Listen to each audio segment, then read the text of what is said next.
ഏറ്റവും ബഹുമാനം നിറഞ്ഞ വിദ്യാർത്ഥിനികളെ, സോഷ്യൽ സ്റ്റഡീസിൻ്റെ മറ്റൊരു ക്ലാസ്സിലേക്ക് ഏവർക്കും സ്വാഗതം.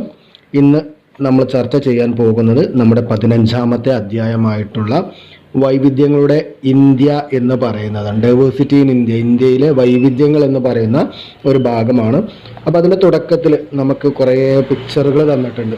ഒന്ന്, ഇന്ത്യയിലെ സാംസ്കാരിക ആ ഒരു തനിമ വിളിച്ചോതുന്ന, അതല്ലെങ്കിൽ ഒരു കെട്ടിടങ്ങളും കാര്യങ്ങളൊക്കെ തന്നിട്ടുള്ള ഒരു ആർട്ട് ആൻഡ് ആർക്കിടെക്ചർ, നമ്മുടെ സംസ്കാരം, കൾച്ചർ ഒക്കെ വിളിച്ചോതുന്ന കുറച്ച് ചിത്രങ്ങളാണ് ആദ്യമുള്ളത്. ദെൻ അതിനുശേഷം നമ്മുടെ തൊഴിൽ മേഖലയുമായി ബന്ധപ്പെട്ട് കിടക്കുന്ന കുറച്ച് ചിത്രങ്ങളാണ് തന്നിട്ടുള്ളത്. ആ ഒരു 2 കാറ്റഗറി എടുത്ത് നോക്കിക്കഴിഞ്ഞാലും വളരെ രസകരമായിട്ട് കണ്ണിന് ഇമ്പമുള്ള, കാണുവാൻ ആഗ്രഹിക്കുന്ന കുറച്ച് ചിത്രങ്ങളാണ് ഇവിടെ തന്നിട്ടുള്ളത്. രണ്ടിനും നമുക്ക് എത്താവുന്ന ഒരു നിഗമനം എന്ന് പറയുന്നത്, അല്ലെങ്കിൽ നമ്മൾ എത്തിച്ചേരുന്ന ഒരു കൺക്ലൂഷൻ എന്ന് പറയുന്നത് എന്താണ്? ഇന്ത്യയിൽ പലതരത്തിലുള്ള സംസ്കാരങ്ങൾ നിലനിൽക്കുന്നുണ്ട്. ആ സംസ്കാരങ്ങൾക്ക് അടിസ്ഥാനത്തിൽ പല വിധത്തിലുള്ള തൊഴിലുകൾ കിട്ടുന്നുണ്ട്, അല്ലെങ്കിൽ ലഭിക്കുന്നുണ്ട്, ആളുകൾ ചെയ്യുന്നുണ്ട് എന്നുള്ളതൊക്കെയാണ് നമ്മൾ മനസ്സിലാക്കേണ്ടത്. അതിനുശേഷം നമുക്കറിയാം, ഈ ഇന്ത്യ എന്ന് പറയുമ്പോൾ അത് ഇന്ത്യയുടെ ഭൂപ്രകൃതിയിലായാലും മണ്ണിനങ്ങളിലായാലും കാലാവസ്ഥയിലായാലും ഒക്കെ എന്തുണ്ട്? പലതരത്തിലുള്ള വ്യത്യാസങ്ങൾ, വൈവിധ്യങ്ങൾ, ഡൈവേഴ്സിറ്റികൾ നിറഞ്ഞതാണ് എന്ന് നമുക്ക് കാണാൻ വേണ്ടി പറ്റും. അപ്പം നമ്മൾ കേരളക്കാരാണ്. തൊട്ടപ്പുറത്തേക്ക് കർണാടകയിലേക്കും തമിഴ്നാട്ടിലേക്കും പോയി കഴിഞ്ഞാൽ തന്നെ പല മേഖലകൾ എടുത്തു നോക്കിക്കഴിഞ്ഞാൽ എന്ത് ചെയ്യാൻ പറ്റും? നമ്മളും അവരും തമ്മിൽ ധാരാളം മാറ്റങ്ങളുണ്ട് എന്ന് നമുക്ക് മനസ്സിലാക്കാൻ പറ്റും. ഓക്കെ, ആ മാറ്റങ്ങളുടെയൊക്കെ ഒരു നിദാനം, അതല്ലെങ്കിൽ ഒരു അടിസ്ഥാനം എന്ന് പറയുന്നത് എന്താണ്? ഇന്ത്യയിലെ ഭൂപ്രകൃതിയാണ് എന്നുള്ളതാണ്. അപ്പോൾ ആ ഭൂപ്രകൃതി കാണിക്കുന്ന ഒരു ഇന്ത്യയുടെ മാപ്പ് അവിടെ കൊടുത്തിട്ടുണ്ട്. അതിൻ്റെ ഏറ്റവും ടോപ്പ് ഭാഗം ഉത്തര പർവ്വത മേഖല എന്നും, ദെൻ അതിനുശേഷം ഉത്തര മഹാസമതലമെന്നും, ദെൻ അതിനുശേഷം ഉപദ്വീപീയ പീഠഭൂമി എന്നും, ദെൻ അതിൻ്റെ ഇടവും വലവും 2 അഗ്രഭാഗങ്ങൾ, അതല്ലെങ്കിൽ 2 സൈഡ് ഭാഗങ്ങൾ പടിഞ്ഞാറൻ തീരസമതലമെന്നും കിഴക്കൻ തീരസമതലം എന്നൊക്കെ പറയുന്ന ഒരു പേരുകളൊക്കെ നൽകിയിട്ട് ഇന്ത്യയുടെ എന്താണ് ഭൂപ്രകൃതിയെ മാറ്റിയിട്ടുണ്ട്. അപ്പോൾ ആ ഓരോ മേഖലയിലും എന്താണ് അവിടെ കാണുന്ന മണ്ണിനങ്ങളിലും മറ്റെന്തുണ്ട്? ധാരാളം വ്യത്യാസങ്ങളുണ്ട് എന്നുള്ളതാണ് നമ്മൾ മനസ്സിലാക്കേണ്ടത്. അപ്പോൾ ആ വ്യത്യാസങ്ങളുടെ അടിസ്ഥാനത്തിൽ തന്നെയാണ് അവിടെ ജീവിക്കുന്ന ജീവിതങ്ങളിലും എടുക്കുന്ന തൊഴിലുകളിലും ഒക്കെ എന്തുള്ളത്? മാറ്റങ്ങൾ നമുക്ക് കാണാൻ പറ്റുന്നത് എന്നുള്ളതാണ് അതിൻ്റെ ഒരു ആദ്യ ഭാഗത്തായിട്ട് നമുക്ക് കാണാൻ വേണ്ടി പറ്റുന്നത്. അവിടെ ഒരു എക്സ്ട്രാ റീഡിങ്ങിനായിട്ട് ഇന്ത്യൻ ഉപദ്വീപ് എന്താണ് എന്നുള്ളത് നമ്മൾ കഴിഞ്ഞ ക്ലാസ്സിൽ നോക്കിയിട്ടുണ്ടായിരുന്നു. ജസ്റ്റ് ഒന്നുകൂടി ഇവിടെ പറയുകയാണ്. 3 വശങ്ങളും സമുദ്രത്താൽ ചുറ്റപ്പെട്ടിട്ടുള്ള ഒരു ഭൂവിഭാഗമാണ് ഉപദ്വീപ് എന്ന് പറഞ്ഞാൽ. അപ്പോൾ എന്തുണ്ടാവും? ഈ ഒരു ഭാഗം മാത്രമേ കര ഉണ്ടാവത്തുള്ളൂ, മറ്റു 3 വശങ്ങളും എന്താ ഉണ്ടാവുക? വെള്ളം, സമുദ്രത്താൽ ചുറ്റപ്പെട്ട ഭൂവിഭാഗമാണ് ഉപദ്വീപ് എന്ന് പറയുന്നത്. ഇന്ത്യൻ ഉപഭൂഖണ്ഡത്തിൻ്റെ തെക്ക് ഭാഗം മുതൽ ചുറ്റപ്പെട്ട് കാണുന്നതിനാലാണ് ഈ ഭാഗം എന്താണത്? ഇന്ത്യൻ ഉപദ്വീപ്, അല്ലെങ്കിൽ തെക്ക് ഭാഗം എന്താണ്? സമുദ്രം. ഓക്കെ, നമുക്കതിൽ കാണുമ്പോൾ തന്നെ അറിയാൻ വേണ്ടി പറ്റും. ഇന്ത്യയുടെ ജമ്മു കാശ്മീർ നിൽക്കുന്നത് അതിന് മുകളിലേക്കാണ് അതിൻ്റെ കരഭാഗം നിൽക്കുന്നത്. താഴ്ഭാഗം അതേമാതിരി 2 ഭാഗങ്ങളിൽ എന്താണ്? അറബിക്കടൽ, ഇന്ത്യൻ മഹാസമുദ്രം എന്നൊക്കെ പറയുന്ന സമുദ്രങ്ങൾ എന്താണ്? ബാക്കി 3 ഭാഗവും ചുറ്റപ്പെട്ട് കിടക്കുകയാണ് എന്നുള്ളതാണ്. അപ്പം അതുകൊണ്ടാണ് അതിനെ ഇന്ത്യൻ ഉപദ്വീപ് എന്ന് പറയുന്നത്. ഓക്കെ, ദെൻ നമ്മൾ ഭൂപ്രകൃതി പറഞ്ഞ കൂട്ടത്തിൽ ഇനി നമ്മൾ ഓരോന്ന് പറഞ്ഞു പോവുകയാണ്. ഉത്തര പർവ്വത മേഖല എന്താണ്? ഉത്തര മഹാസമതലം എന്താണ്? ഉപദ്വീപീയ പീഠഭൂമി എന്താണ്? പടിഞ്ഞാറൻ അതേപോലെ കിഴക്കൻ തീര സമതലങ്ങൾ എന്തൊക്കെയാണെന്നുള്ളത് ഓരോന്ന് പറഞ്ഞു പോവുകയാണ്. അതിലെ ഒന്നാമത്തെയാണ് ഉത്തര പർവ്വത മേഖല എന്ന് പറയുന്നത്. ഇന്ത്യയുടെ ഏറ്റവും വടക്ക് ഭാഗത്തായിട്ട് സ്ഥിതി ചെയ്യുന്ന ഒരു ഭാഗമാണ്, അല്ലെങ്കിൽ ഒരു ഭൂപ്രകൃതി ഇനമാണ് ഉത്തരപർവ്വത മേഖല. ഇന്ത്യയുടെ ഏറ്റവും വടക്ക് ഭാഗം എന്ന് പറഞ്ഞാൽ ജമ്മു കാശ്മീർ പോലത്തെ, അല്ലെങ്കിൽ ഉത്തർപ്രദേശ് പോലത്തെ ആ ഒരു ഭാഗങ്ങളിലൊക്കെ അങ്ങനെ നീണ്ടു കിടക്കുന്ന, പരന്ന് കിടക്കുന്ന ഒന്നാണ് ഉത്തരപർവ്വത മേഖല എന്ന് പറയുന്നത്. ഈ ഉത്തരപർവ്വത മേഖലയിലെ 3ആയിട്ട് തരംതിരിക്കുന്നുണ്ട്. അതാണ് നമ്മൾ ടെക്സ്റ്റിൽ ടേബിളിൽ അതിൽ കാണിക്കുന്നുണ്ട്. 201-ാമത്തെ പേജിൽ. ഒന്നാമത്തേത് ട്രാൻസ് ഹിമാലയം എന്ന് പറയുന്നതാണ്. ഈ ട്രാൻസ് ഹിമാലയത്തിൽ പെട്ടിട്ടുള്ള ഭാഗമാണ് കാരക്കോറം, ലഡാക്ക്, സസ്കർ എന്ന് പറയുന്ന, ഇതൊക്കെ ഓരോ പർവ്വതങ്ങളാണ്. മൊത്തം എന്താണ്? ഹിമാലയ പർവ്വതം, ഉത്തരപർവ്വത മേഖല എന്നാണ് നമ്മൾ പറയുന്നത്. ആ ഉത്തരപർവ്വത മേഖലയെ തന്നെ എന്താ ട്രാൻസ് ഹിമാലയം എന്നും ഹിമാലയം എന്നും കിഴക്കൻ മലനിരകൾ എന്നും 3ആയിട്ട് തരംതിരിക്കുകയാണ്. അപ്പോൾ ഇതൊക്കെ എന്താണ്? അതിൻ്റെ ഓരോരോ ഭാഗങ്ങളുടെ പേരുകളാണ് നമ്മളിവിടെ പറയുന്നത്. അതിലെ രണ്ടാമത്തെ ഭാഗം അല്ലെങ്കിൽ ഉത്തരപർവ്വത മേഖലയിലെ രണ്ടാമത്തെ ഭാഗമാണ് ഹിമാലയം എന്ന് പറയുന്നത്. ഈ ഹിമാലയം എന്ന് പറയുന്ന ആ ഒരു ഏരിയയിൽ പെട്ടിട്ടുള്ള പർവ്വത നിരകളാണ് ഹിമാദ്രി മലനിരകൾ, ഹിമാചൽ മലനിരകൾ, സിവാലിക് മലനിരകൾ എന്നൊക്കെ പറയുന്നത്. ഇനി അതിലെ മൂന്നാമത്തെ ഇനമാണ് കിഴക്കൻ മലനിരകൾ എന്ന് പറയുന്നത്. അതിൽ ഒന്നാമത്തെയാണ് പത്കായുബും എന്ന് പറയുന്ന മലനിരകൾ, നാഗ കുന്നുകൾ, ഗാരോ ഖാസി കുന്നുകൾ, ജയന്തിയ കുന്നുകൾ, മിസോ കുന്നുകൾ. ഇതാണ് ഈ ഉത്തരപർവ്വത മേഖലയിലെ ട്രാൻസ് ഹിമാലയം കിഴക്കൻ മലനിരകൾ എന്ന് പറയുന്ന ഭാഗത്തായിട്ട് അതിൻ്റെ ആ മലനിരകൾ ഏതൊക്കെയാണെന്ന് പറയുന്നത്. ഇത് എക്സാമിന് ചോദിക്കാറുള്ളത് രണ്ട് തരത്തിലാണ് ഇത് ചോദിക്കാറുള്ളത്. ഒന്നല്ലെങ്കിൽ ഇതിൻ്റെ തൊട്ട് താഴെ എന്തുണ്ട്, നിങ്ങൾക്കൊരു ഭൂപടം കൊടുത്തിട്ടുണ്ട്. നമ്മൾ ഈ പറഞ്ഞ ഏരിയകൾ ഇതിൽ ഉൾപ്പെടുത്തിയതായിട്ട് നിങ്ങൾക്ക് കാണാൻ വേണ്ടി പറ്റും. ABC അല്ലെങ്കിൽ 1, 2, 3 അത് രണ്ട് ഭാഗത്തായിട്ടും മാത്തമാറ്റിക്കലി ആൻഡ് റോമൻ ലെറ്ററിലൊക്കെ എഴുതിയിട്ട് നിങ്ങൾക്ക് കാണാൻ വേണ്ടി പറ്റും. ഒന്നല്ലെങ്കിൽ നിങ്ങൾക്ക് എന്ത് ചെയ്യും, ഈ ഒരു ഭൂപടം തന്നിട്ട് അതിൽ നിന്ന് എന്ത് ചെയ്യാവും, അതിൽ അടയാളപ്പെടുത്താനാവും തരാം. അതല്ലെങ്കിൽ എന്തുണ്ടാവും, ട്രാൻസ് ഹിമാലയം കിഴക്കൻ മലനിരകൾ എന്തുണ്ടാവും, മാച്ച് ദ ഫോളോയിങ്ങോ, അതല്ല എന്നുണ്ടെങ്കിൽ അതിന് വിട്ട ഭാഗം പൂരിപ്പിക്കാനൊക്കെ ആയിട്ടാണ് തരിക. ഇങ്ങനെ രണ്ട് ഭാഗത്തായിട്ടാണ് ഇത് ചോദിക്കാറുള്ളത്. ഓക്കെ, ഇനി അതിൽ പിന്നെ പറയുന്ന ഒന്നാണ് ആ ഉത്തരപർവ്വത മേഖലയുടെ സവിശേഷതകൾ എന്തൊക്കെയാണ് എന്നുള്ളത് അവിടെ പറയുന്നുണ്ട്. ഒന്ന്, അതിലേറ്റവും ഉയരം കൂടിയിട്ടുണ്ടായിരുന്ന മൗണ്ട് K2 എന്ന് പറയുന്ന ഒരു പർവ്വത നിര സ്ഥിതി ചെയ്യുന്നത് ഈ ഒരു മേഖലയിലാണ്. ഹിമാദ്രി, ഹിമാചൽ, സിവാലിക് എന്നീ സമാന്തര പർവ്വത നിരകൾ ഇതിൽ ഉൾപ്പെടുന്നുണ്ട്. ഗംഗ, യമുന നദികളുടെ ഉത്ഭവ സ്ഥാനമാണ് ഹിമാദ്രി എന്ന് പറയുന്നത്.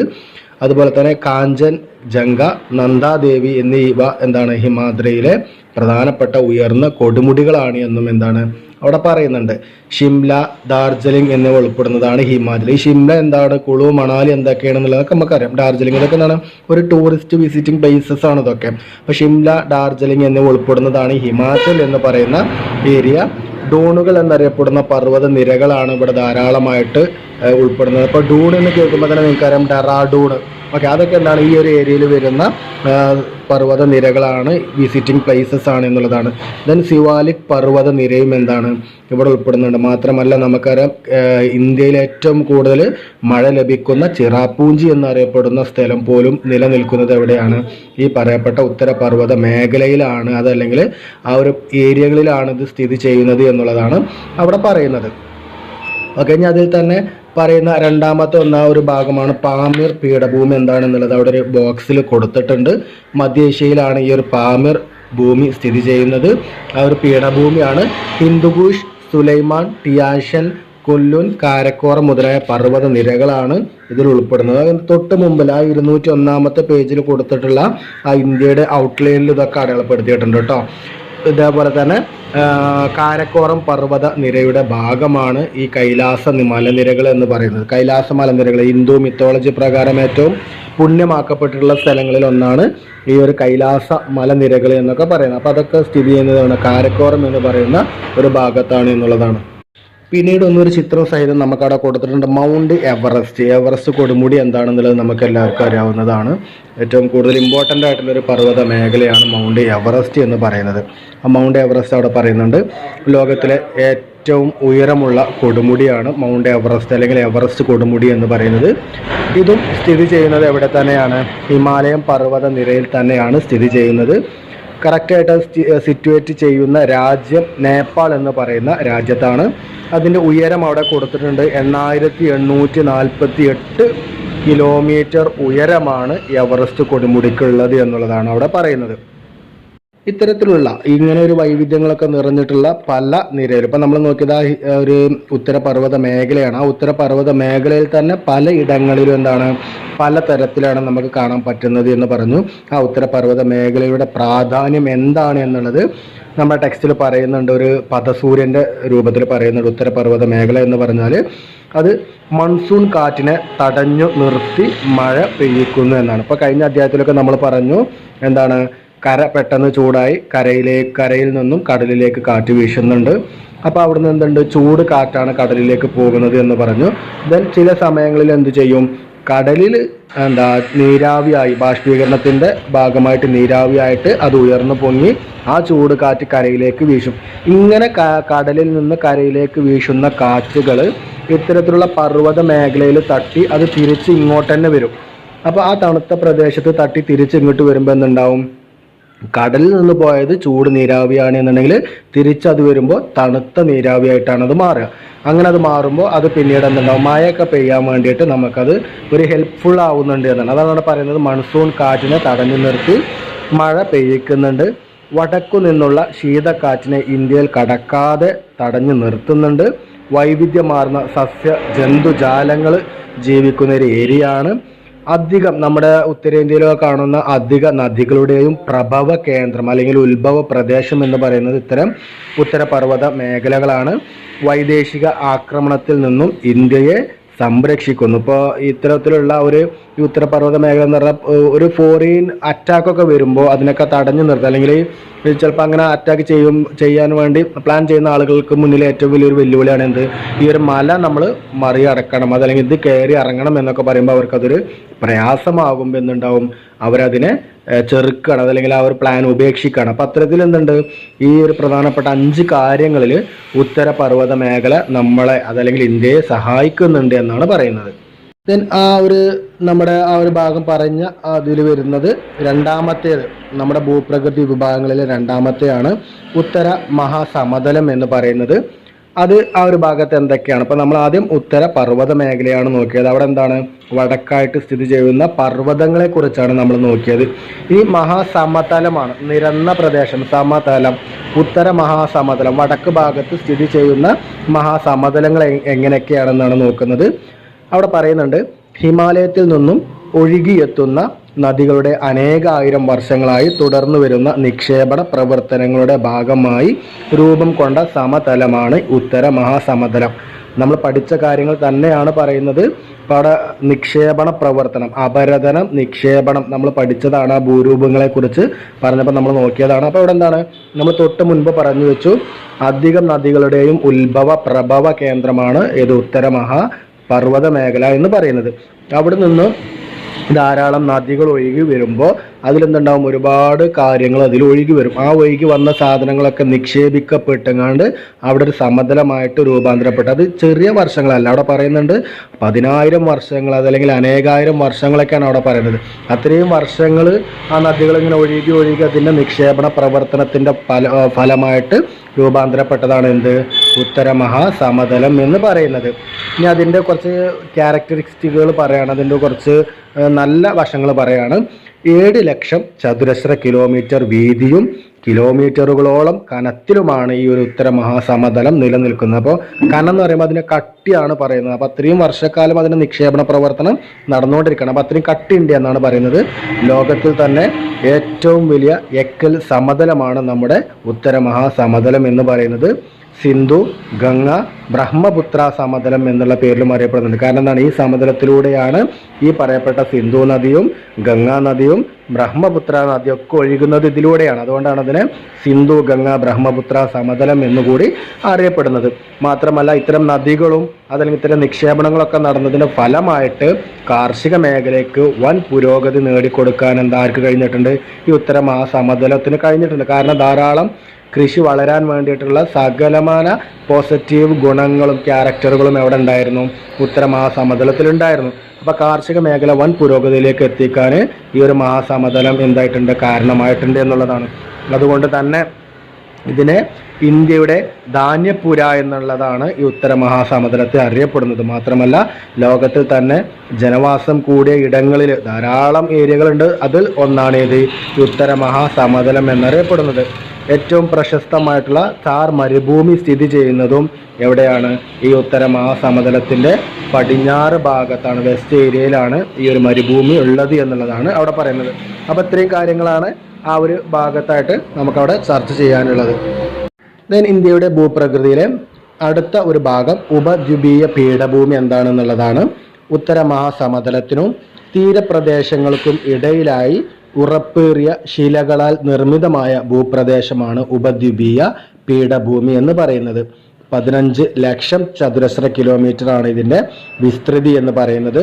ധാരാളം പർവ്വതങ്ങളും പീഠഭൂമികളും താഴ്വരകളും ഇങ്ങനെ ഇവകളെല്ലാം നിറഞ്ഞ് സമ്പുഷ്ടമായിട്ടുള്ള ഒരു ഇടമാണ് ഈ ഒരു ഉപദ്വീപീയ പീഠഭൂമി എന്ന് പറയുന്നത്. ആനമുടി എന്ന കൊടുമുടി സ്ഥിതി ചെയ്യുന്നതും ഇവിടെയാണ്. ധാതുക്കളുടെ കലവറ എന്നും ഈ ഒരു ഉപദ്വീപീയ പീഠഭൂമിയെ അറിയപ്പെടുന്നുണ്ട്. ഉഷ്ണമേഖല ഇലപൊഴിയും കാടുകൾ നിറഞ്ഞ പ്രദേശമാണ് ഇവിടെ ഉള്ളത്. ഏറ്റവും കൂടുതലായിട്ട് കാണപ്പെടുന്ന മരങ്ങളാണ് തേക്ക്, സാലി, ചന്ദനം എന്ന് പറയപ്പെടുന്ന അല്ലെങ്കിൽ മുള എന്നൊക്കെ അറിയപ്പെടുന്ന ഇത്തരം മരങ്ങളാണ് നമുക്കവിടെ ധാരാളമായിട്ട് കാണാൻ വേണ്ടി പറ്റുന്നത്. ദെൻ ആഗ്നേയ കായാന്തരിത ശിലകളാണ് ഇവിടെ കാണാൻ പറ്റുന്നത്. കറുത്ത മണ്ണും ചുമന്ന മണ്ണും ലാറ്ററൈറ്റ് മണ്ണും ഒക്കെ നമുക്ക് എന്താണ് ഇവിടെ കാണാൻ വേണ്ടി പറ്റുന്നു എന്നുള്ളതാണ്. അപ്പോൾ അതാണ് ഉപദ്വീപീയ പീഠഭൂമി എന്ന് പറയുന്നത്. ദെൻ അതിൻ്റെ അവസാനത്തിൽ പറയുന്ന തീരസമതലങ്ങളാണ്. പടിഞ്ഞാറൻ തീരസമതലം എന്നും കിഴക്കൻ തീരസമതലം എന്നും നമ്മൾ പറഞ്ഞു. അതിൽ തുടങ്ങുന്ന ഭാഗം പറയുന്നുണ്ട് ഗുജറാത്തിലെ റാൻ ഓഫ് കച്ച് എന്ന സ്ഥലത്ത് നിന്നാണ് തുടങ്ങുന്നത്. ഇത് ഈ തീരസമതലത്തിൻ്റെ അതിരാണ് പറയുന്നത് കേട്ടോ. അപ്പോൾ ഗുജറാത്തിലെ റാൻ ഓഫ് കച്ചിൽ നിന്ന് തുടങ്ങി ഗംഗ, ബ്രഹ്മപുത്ര, ഡെൽറ്റ പ്രദേശം വരെ, അതായത് നമുക്ക് കാണാൻ വേണ്ടി പറ്റും ഏകദേശം ആ വെസ്റ്റ് ബംഗാളൊക്കെ കഴിഞ്ഞിട്ടുള്ള ഒരു ലാസ്റ്റ് ഭാഗങ്ങളാണ് അവിടെ പറയുന്നത്. ആ ഒരു ഭാഗം വരെ കിടക്കുന്ന 6100 കിലോമീറ്റർ നീണ്ടു കിടക്കുന്ന ഇടമാണ് തീരസമതലം. ആ തീരസമതലത്തിൽ പിന്നെ എന്താവുന്നുണ്ട്, പടിഞ്ഞാറൻ തീരസമതലം എന്നും കിഴക്കൻ തീരസമതലം എന്നും രണ്ടാക്കി തരംതിരിക്കുന്നുണ്ട്. ദെൻ നമ്മുടെ ടെക്സ്റ്റ് പുസ്തകത്തിൽ അതിനെ രണ്ടായിട്ട് തരംതിരിച്ചുകൊണ്ട് ഒരു ടേബിൾ കൊടുത്തിട്ടുണ്ട്. പടിഞ്ഞാറൻ തീരസമതലം, കിഴക്കൻ തീരസമതലം എന്താണ് എന്നുള്ളത്. അപ്പോൾ അതിൽ ആദ്യ ഭാഗം പടിഞ്ഞാറൻ തീരസമതലം എന്താണെന്ന് നോക്കുന്നുണ്ട്. അറബിക്കടലിനും പശ്ചിമ ഘട്ടത്തിനും ഇടയിൽ നിലനിൽക്കുന്നതാണ് അറബിക്കടൽ. ഓക്കെ, നമ്മുടെ അറബിക്കടൽ എന്ന് പറയുമ്പോൾ പടിഞ്ഞാറൻ തീരസമതലം എന്ന് പറയുമ്പോൾ നമ്മളെ കേരളമൊക്കെ നിലനിൽക്കുന്ന കേരളം, കർണാടക, ഗോവ, അങ്ങനെ ഗുജറാത്ത് പോലത്തെ ഏരിയ നിൽക്കുന്ന ഭാഗമാണ് പടിഞ്ഞാറൻ തീരസമതലം. റാൻ ഓഫ് കച്ച് മുതൽ കന്യാകുമാരി വരെയാണ് ഇതിൻ്റെ ഒരു ഏരിയ. പടിഞ്ഞാറൻ തീരസമതലം എന്ന് പറയുമ്പോൾ അത് തുടങ്ങുന്നതും അവസാനിക്കുന്നതും റാൻ ഓഫ് കച്ച് മുതൽ കന്യാകുമാരി വരെയുള്ള ആ ഒരു പാർട്ടിനെയാണ്. താരതമ്യേന വീതി കുറവാണ് എന്നാണ് പറയുന്നത്. ഗുജറാത്ത് തീരസമതലം, കൊങ്കൺ തീരസമതലം, മലബാർ തീരസമതലം എന്നിങ്ങനെയാണ് ഇതിനെ വ്യത്യസ്തമായിട്ട് പൂളുകളായിട്ട് തരംതിരിക്കുന്നുണ്ട്. ധാരാളം കായലുകളും അഴിമുഖങ്ങളൊക്കെ കാണപ്പെടുന്നത് എവിടെയാണ്? ഈ ഒരു പടിഞ്ഞാറൻ തീരസമതലത്തിലാണ് എന്നാണ് പറയപ്പെടുന്നത്. ദെൻ കിഴക്കൻ തീരസമതലം ബംഗാൾ ഉൾക്കടലിനും പൂർവ്വഘട്ടത്തിനും ഇടയിൽ സ്ഥിതി ചെയ്യുന്ന ഒരു ഏരിയയാണ് കിഴക്കൻ തീരസമതലം. സുന്ദരമായിട്ടുള്ള വനപ്രദേശം മുതൽ, അല്ലെങ്കിൽ സുന്ദര വനപ്രദേശം മുതൽ കന്യാകുമാരി വരെ എത്തി നിൽക്കുന്ന ഒരു ഏരിയയാണ് അവിടെ കിഴക്കൻ തീരസമതലം എന്ന് പറയുന്നത്. ഇവിടെ എന്താണ്, നമ്മളെ പടിഞ്ഞാറൻ തീരസമതലം വീതി കുറവായിരുന്നെങ്കിൽ ഇവിടെ എന്താണ്, അത് വീതി കൂടുതലാണ്. കോറോമാണ്ടൽ തീരസമതലം, വടക്കൻ സിർക്കാസ് തീരസമതലം എന്നിങ്ങനെ രണ്ടായിട്ട് തരംതിരിക്കുന്നുണ്ട്. ഇവിടെയാണ് ധാരാളം ഡെൽറ്റ രൂപീകരണമൊക്കെ നടക്കുന്ന ഏരിയ ആണ് എന്നുള്ളതാണ് അവിടെ പറയുന്നത്. ഇന്ത്യയിലെ നദികൾ, പ്രധാനമായിട്ടും ഇന്ത്യയിലെ നദികളെ വ്യത്യസ്തമായിട്ട് തരംതിരിക്കുന്നുണ്ട്. ഹിമാലയൻ നദികൾ എന്നും ദെൻ ഉപദ്വീപീയ നദികൾ എന്നും ഇങ്ങനെ രണ്ടാക്കിയാണ് തരംതിരിക്കുന്നുണ്ട്. അതിലെ നമുക്ക് പേരിൽ തന്നെ നമുക്ക് കിട്ടുന്നുണ്ട്. ഹിമാലയൻ നദികൾ എന്ന് പറഞ്ഞാൽ അതിൻ്റെ ഉത്ഭവസ്ഥാനം എവിടെയായിരിക്കും? ഹിമാലയ പർവ്വത നിരകൾ, നമ്മൾ പറഞ്ഞല്ലോ ഉത്തര പർവ്വത മേഖലകൾ, ആ പർവ്വത മേഖലകളിൽ നിന്നായിരിക്കും ഇതിൻ്റെ ഉത്ഭവസ്ഥാനം എന്നറിയപ്പെടുന്നത്. അതിൽ പ്രധാനമായിട്ടും വരുന്ന നദികളാണ് സിന്ധു, ഗംഗ, ബ്രഹ്മപുത്ര എന്നറിയപ്പെടുന്ന നദികൾ. ദെൻ ഉപദ്വീപീയ പീഠഭൂമികൾ, അതിൽ നിന്ന് ഉത്ഭവിക്കുന്ന നദികളാണ്, ആ ഭാഗങ്ങളിൽ നിന്ന് ഉത്ഭവിക്കുന്ന തുടങ്ങുന്ന രൂപം കൊള്ളുന്ന നദികളാണ് ഉപദ്വീപീയ നദികൾ എന്ന് പറയുന്നത്. നമ്മുടെ ടെക്സ്റ്റിൽ അതിൻ്റെ ഒരു ചിത്രം സഹിതം, ഇതും ചിലപ്പോൾ എന്താവാറുണ്ട്, എക്സാമിനൊക്കെ ചോദിക്കാറുണ്ട്, ഭൂപടത്തിലൊക്കെ അടയാളപ്പെടുത്താൻ ചോദിക്കാറുണ്ട്. അപ്പം അങ്ങനെ ഹിമാലയൻ നദികളെന്നും ഉപദ്വീപീയ നദികളെന്നും രണ്ടാക്കി തരംതിരിക്കുന്നുണ്ട്. ഇനി അതിൽ നമ്മുടെ ടെക്സ്റ്റിൽ ടേബിൾ സഹിതം നമുക്ക് തന്നിട്ടുണ്ട്. ഹിമാലയൻ നദികൾ, സിന്ധു എന്നാണ് ആദ്യ നദിയുടെ പേര്.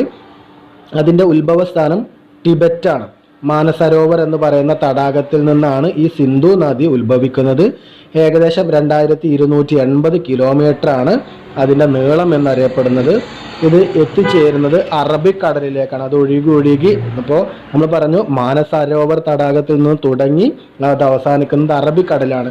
ഇനി ഈ സിന്ധു നദിയിൽ തന്നെ എന്തുണ്ട്, ധാരാളം നദികൾ വന്നു ചേരുന്നുണ്ട്, അതല്ലെങ്കിൽ ഇതിൽ നിന്ന് ഒഴുകി പോകുന്നുണ്ട്.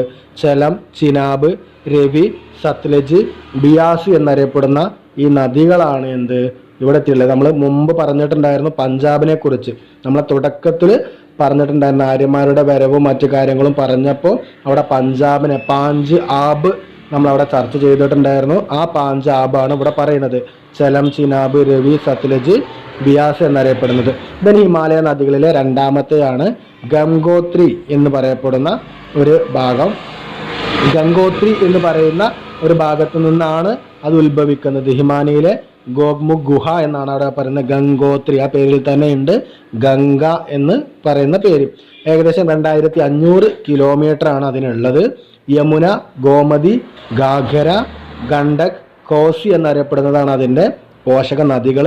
ഇത് അവസാനിക്കുന്നത് എവിടെയാണ്? ഗംഗോത്രിയിൽ നിന്ന് തുടങ്ങി ബംഗാൾ ഉൾക്കടലിലാണ് ഇത് അവസാനിക്കുന്നത്. ഇതിന് മൂന്നാമത്തെ നദിയാണ് ബ്രഹ്മപുത്ര. ടിബറ്റ്, നമ്മൾ പറഞ്ഞ 2 നദികൾ ടിബറ്റിൽ നിന്നാണ്. ഒന്ന് ഗംഗോത്രിയിൽ നിന്നാണ്. സിന്ധുവും ബ്രഹ്മപുത്രയും ടിബറ്റിൽ നിന്നാണ്. ചെമായും ദുങ് ഹിമാനി എന്നറിയപ്പെടുന്ന പ്രദേശത്ത് നിന്നാണ് ഇതിൻ്റെ ഉത്ഭവം. ഏകദേശം 2900 കിലോമീറ്റർ ആണ് ഇതിൻ്റെ നീളം. ലുബാൻസിരി, ലുഹിത്, മാനസ് എന്നറിയപ്പെടുന്ന 3 പ്രധാനപ്പെട്ട പോഷക നദികളാണ് ഇതിനുള്ളത്. ഇത് അവസാനിക്കുന്നത് ബംഗാൾ ഉൾക്കടലിലാണ്. അപ്പോൾ ഏറ്റവും നീളം കൂടിയ നദിയാണ് ഏത്? ഈ ബ്രഹ്മപുത്ര എന്നറിയപ്പെടുന്ന നദി. അത് മറക്കരുത് കേട്ടോ, അതാണ് അതിൽ ഇമ്പോർട്ടൻ്റ് ആയിട്ട് വരാറുള്ളത്. ദെൻ അത് അത്രയും 3 നദികളാണ് ഹിമാലയ നദികളിലുള്ളത്. ഇനി ഉപദ്വീപീയ നദികളാണ്. ഒന്നാമത്തെയാണ് മഹാനദി എന്നറിയപ്പെടുന്നത്. മഹാനദി ഉത്ഭവിക്കുന്നത് മൈക്കല മലനിരകളിലാണ്. മധ്യപ്രദേശാണ് അതിൻ്റെ ഒരു എക്സാക്റ്റ് പ്ലേസ് എന്നറിയപ്പെടുന്നത്. വെറും 857 കിലോമീറ്റർ ആണ് ഇതിനുള്ളത്. ഇബ്, ടെൽ എന്നാണ് ഇതിൻ്റെ പോഷക നദികൾ. ഇതും അവസാനിക്കുന്നത് ബംഗാൾ ഉൾക്കടലിലാണ്. ദെൻ ഗോദാവരി പശ്ചിമഘട്ടം, മഹാരാഷ്ട്രയിലെ നാസിക്കിലാണ് അതിൻ്റെ ഉത്ഭവസ്ഥാനം. 1465 കിലോമീറ്റർ ആണ് അതിൻ്റെ നീളം. ഇന്ദ്രാവതി, ശബരി എന്നറിയപ്പെടുന്നതാണ് അതിൻ്റെ പോഷക നദികൾ. ബംഗാൾ ഉൾക്കടലിലാണ് അത് അവസാനിക്കുന്നത്. കൃഷ്ണ പശ്ചിമഘട്ടം, മഹാരാഷ്ട്ര തന്നെയാണ്. മഹാബലബേശ്വർ എന്നറിയപ്പെടുന്ന കുന്നുകളിലാണ് അതിൻ്റെ ഉത്ഭവം. 1400 കിലോമീറ്റർ ആണുള്ളത്. ഭീമ, തുംഗഭദ്ര നദികളാണ് ഇതിൽ പ്രധാനമായിട്ടും പോഷക നദികളായിട്ടുള്ളത്. ബംഗാൾ ഉൾക്കടലിലാണ് അത് അവസാനിക്കുന്നത്. കാവേരി എന്നറിയപ്പെടുന്ന നദി പശ്ചിമഘട്ടത്തിലെ ബ്രഹ്മനിരി കുന്നുകളിലാണ്, കർണാടകത്തിലാണ് ഇത് ഉത്ഭവിക്കുന്നത്. 800 കിലോമീറ്റർ ആണ് ഇതിൻ്റെ നീളം. കബനി, അമരാവതി എന്നറിയപ്പെടുന്ന നദികളാണ് ഇതിൽ പ്രധാനമായിട്ടുള്ളത്. ബംഗാൾ ഉൾക്കടലിലാണ് ഇത് അവസാനിക്കുന്നത്. നമ്മൾ അട്ടപ്പാടിയിലേക്കൊക്കെ പോകുമ്പോൾ നമ്മൾ കാണാൻ പറ്റുന്നുണ്ട് കബനി നദി. ഓക്കെ, ഇതങ്ങനെ വന്നിട്ട് ബംഗാൾ ഉൾക്കടലിലാണ് ഇത് അവസാനിക്കുന്നത്. ദെൻ നർമ്മദ മൈക്കല മലനിരകളിലാണ്, മൈക്കലാല നിരകളിലാണ് അത് ഉത്ഭവിക്കുന്നത്. 1312 കിലോമീറ്റർ ആണ് ഇതിൽ നീളമുള്ളത്. ഹിരൺ, ബെഞ്ചൻ എന്നറിയപ്പെടുന്ന 2 പോഷക നദികളുണ്ട്. അറബിക്കടലിലാണ് അതിൻ്റെ അവസാനം. ദാപ്തി, മുണ്ടായ് പീഠഭൂമി മധ്യപ്രദേശിൽ നിന്നാണ് ഇത് ഉത്ഭവിക്കുന്നത്. 724 കിലോമീറ്റർ ആണ് ഇതുള്ളത്. ആനർ, ഗിർണ എന്നറിയപ്പെടുന്ന 2 പോഷക നദികളാണുള്ളത്. ദെൻ അറബിക്കടലിലാണ് ഇത് അസ്തമിക്കുന്നത്, അല്ലെങ്കിൽ ഇതിൻ്റെ അവസാനം എന്ന് പറയുന്നത്. അപ്പോൾ ഇനി അതിൽ നിങ്ങൾ ആലോചിക്കേണ്ടത്, ഇപ്പോൾ ഹിമാലയൻ നദികളിൽ 2 നദികൾ എവിടെയാണ്? ടിബറ്റിലാണ് ഉത്ഭവിക്കുന്നത്. 2 നദികൾ ബംഗാൾ ഉൾക്കടലിലാണ് അവസാനിക്കുന്നത്. ഒരു നദി അറബിക്കടലിലുമാണ്. സിന്ധു നദി മാത്രമാണ് ഹിമാലയൻ നദികളിൽ നിന്നുള്ള ഒരു നദിയായിട്ട് അറബിക്കടലിൽ എത്തിച്ചേരുന്നത്. ബാക്കി ഗംഗയും ബ്രഹ്മപുത്രയും ബംഗാൾ ഉൾക്കടലിലാണ് എത്തുന്നത്. ദെൻ ഈ ഉപദ്വീപീയ നദികളിലേക്ക് എത്തുമ്പോൾ വെറും 2 നദികൾ മാത്രമാണ് അറബിക്കടലിലേക്ക് എത്തുന്നത്, നർമ്മദയും ദാപ്തിയും. ബാക്കി വരുന്ന 4 ബംഗാൾ ഉൾക്കടലിലേക്കാണ് എത്തിച്ചേരുന്നത്. മഹാനദിയും ഗോദാവരിയും കൃഷ്ണയും കാവേരിയും ഒക്കെ എവിടേക്കാണ് എത്തിച്ചേരുന്നത്? ബംഗാൾ ഉൾക്കടലിലേക്കാണ് എന്നുള്ളതാണ് അതിൽ ഓർത്തു വെക്കേണ്ടത്.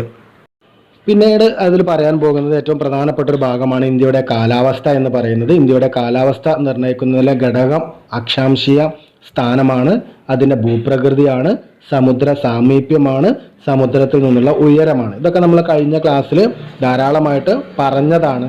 അക്ഷാംശീയ സ്ഥാനം ഏതൊക്കെയാണെന്നുള്ളത് അത് എന്തുണ്ടാവും? ഭൂമധ്യരേഖാ പ്രദേശത്ത് നിന്ന് മുകളിലേക്ക് ഇരു ധ്രുവങ്ങളിലേക്കും അടിയിലേക്കും പോകുന്തോറും എന്ത് ചെയ്യും? ചൂട് കുറഞ്ഞുകൊണ്ടേയിരിക്കും. ദെൻ അതിൻ്റെ ഭൂപ്രകൃതി എന്ന് പറഞ്ഞപ്പോൾ നമ്മളിപ്പോൾ തൊട്ട് മുമ്പ് പറഞ്ഞല്ലോ, അത് നിലനിൽക്കുന്നത് ഉത്തരപർവ്വത മേഖലയിലാണോ, മഹാസമതലത്തിലാണോ, ഉപദ്വീപീയ പീഠഭൂമിയിലാണോ, അതല്ലെങ്കിൽ തീരസമുദ്രത്തിലാണോ, അതിനനുസരിച്ച് എന്തുണ്ടാവും? അതിൻ്റെ കാലാവസ്ഥ മാറിക്കൊണ്ടിരിക്കും. ദെൻ സമുദ്ര സാമീപ്യം നമ്മൾ പറഞ്ഞു. സമുദ്രത്തിനോട് അടുത്ത് നിൽക്കുന്ന ഏരിയകളാണ് എന്നുണ്ടെങ്കിൽ എന്തുണ്ടാവും, സമുദ്രത്തിൽ നിന്ന് വൈകുന്നേര സമയങ്ങളിൽ ചൂട് കാറ്റ് വരും. ദെൻ പകലുകളിൽ എന്തുണ്ടാവും, കര ചൂട് പിടിക്കുമ്പോൾ അതിൻ്റെതും ഉണ്ടാവും. ഓക്കെ, ദെൻ സമുദ്രത്തിൽ നിന്നുള്ള ഉയരം കൂടുന്തോറും എന്തുണ്ടാവും, നമ്മൾ അതിൻ്റെ മർദ്ദത്തിലും അതേപോലെ സാന്ദ്രതയിലൊക്കെ മാറ്റങ്ങൾ ഉണ്ടാവും എന്നുള്ളതൊക്കെ നമ്മൾ മുമ്പ് പറഞ്ഞതാണ്. ഓക്കെ, അപ്പോൾ ആ കാര്യങ്ങൾ എന്തുണ്ടല്ല നമ്മൾ കാര്യമായിട്ട് ഇവിടെ ചർച്ച ചെയ്യുന്നില്ല. അപ്പോൾ അത് നിങ്ങൾ ഓർത്ത് വെക്കേണ്ട ഒരു കാര്യമാണ്. ദെൻ ഇന്ത്യയിൽ പ്രധാനമായിട്ടും 4 ഋതുക്കൾ, കാലങ്ങളാണ്, സീസൺസ് ആണ് ഇവിടെ അനുഭവപ്പെടുന്നത്. 1 ശൈത്യകാലം, 2 ഉഷ്ണകാലം, 3 തെക്ക് പടിഞ്ഞാറൻ മൺസൂണ്, വടക്ക് പടിഞ്ഞാറൻ മൺസൂണ്. ഓക്കെ, ഇതിൽ ഏതെങ്കിലുമൊക്കെ കാര്യമായിട്ട് അധികം തെക്ക് പടിഞ്ഞാറൻ മൺസൂണൊക്കെ എക്സാമിന് എന്താണ്ട് വിശദീകരിച്ച് ചോദിച്ച് കാണാറുണ്ട്. ഓക്കെ, അതിലൊന്നാമത്തെയാണ് ശൈത്യകാലം.